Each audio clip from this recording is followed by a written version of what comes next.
They had a city cemetery. I guess they didn't want my likes out there, so they went in, they checked me in here. Then they spent about a year debating on whether or not it should be a profit or non-for-profit cemetery. I assume non-for-profit one, that's why there's so many folks here. But yeah, they didn't want to wait for me, so they just threw me in.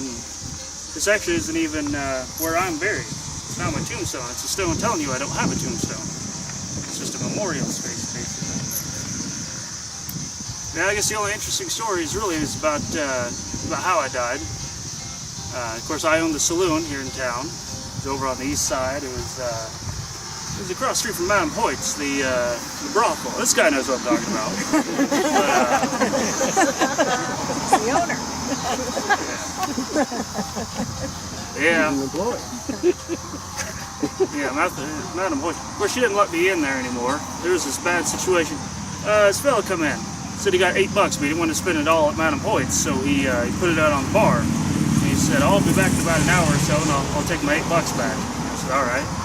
So he goes over to Madam Hoyt's, he's there for about an hour or so, he comes back and he says, all right, where's my $8? So I pulled out my brass knuckles and I gave about $8 worth of beating across the face. I took his money. He lit $8. Who carries that kind of money around with him? Obviously he wanted me to take it. That doesn't make sense. $8. That's more than I make in a year. Yeah. So yeah, she didn't let me back in there anymore. There's this fella, John Renner, I think was his name. The young guy came in from Connorsville. He's only in town for a couple of weeks. Spent all his money at Madam Hoyt's there, and he comes into the saloon. He says, all right, well, I need you to telegraph to my family, tell them to send me more money. I said, all right, I can do that. And I got the idea. That's a lot of money. It's enough money to live off of. And of course, he's got it in him on right there. He's not going to have time to take it to the banks, and I got time to spend it all. But I might as well take it myself. So I call up a drinking buddy of mine, Sam Pyle. You guys know Sam Pyle? Nah, he's kind of a dumb guy, but he doesn't ask a lot of questions. He's a good drinker, and I like that. Yeah, I call upon Sam. I was already saying, you gotta go over to Madam Hoyt's there. And you gotta see and bring this guy out, this Rainier fella, because I can't go in. Of course, Ritter didn't want to come out because he knows we've been drinking, and we got a reputation for, kind of being a little bit roughhousing and stuff like that when we've been drinking, a little rough around the edges. Finally, he says, all right, what do you need? And I said, all right, well, walk me to the house. I got something to prove to you.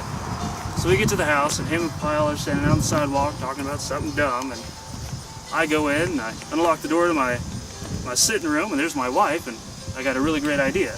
So I grab her by the hair, and I grab my knuckles again, and I give her about $10 worth of beating, and she's yelling and squawking and hollering like she always does. Old alligator mouth, that's what I call her. And Ritter, he goes sticking his nose where it doesn't belong, pops his head in, see what's going on. So I pull out my knife. Now, why a knife? Because I'm smart. I'm a businessman. Guns, everybody's got guns. Oh, you can't order a glass of water without getting a free 6-shooter. Ammunition, though, is expensive. It's what, about $1.50 just for a single shot. You can pull a gun on anybody, but you have to be a complete moron to actually fire it. Or a rich man. Or a rich moron. And I figure I can take this thing, I can gut him, take all his money. That's pure profit. That's just good business sense. But I didn't take into account that Renner already spent all his money, so obviously he's not really good with money. So he pulled out a self-cocking .38, pointed at my face, blew my face right off. Sam Pyle's completely useless to me whatsoever, so he doesn't do anything. He just falls out, oh no, don't shoot me, don't shoot me. So he says, Rainier says he had turned himself in, claiming it's self-defense. Can't say I blame him, wouldn't do the same thing myself. But then to add insult to injury, what the SOB did, before he turned himself in, he pops right back over to Madam Hoyt's, have one more time there. Yeah. Turns out he got away with it though. Counted as self-defense. I guess I used the wife thing one too many times, so nobody believed that I was innocent. But anybody have any questions for me? Do you know where you're buried? No. I say probably about 1928. I walked around. I think I found my body, but I forgot about it since then. I'm not using it, so it's not that big of a deal.